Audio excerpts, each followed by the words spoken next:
service in Wilmington, North Carolina.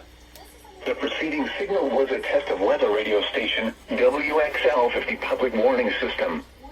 During potentially dangerous weather situations, specially built receivers can be automatically activated by the signal to warn of the impending hazard.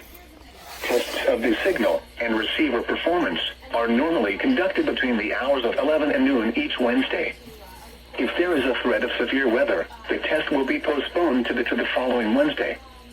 To provide the most consistent and dependable warning service possible, the warning alarm will be activated for hazardous watches and warnings for the following counties in North Carolina: Bladen, Columbus, Cumberland, Duplin, Harnett, Hoke, Moore, Robeson, Sampson, and Scotland, and in South Carolina, for Marlborough and Dillon counties.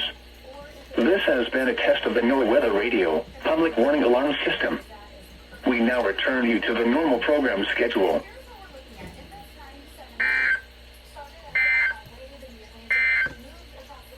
And now taking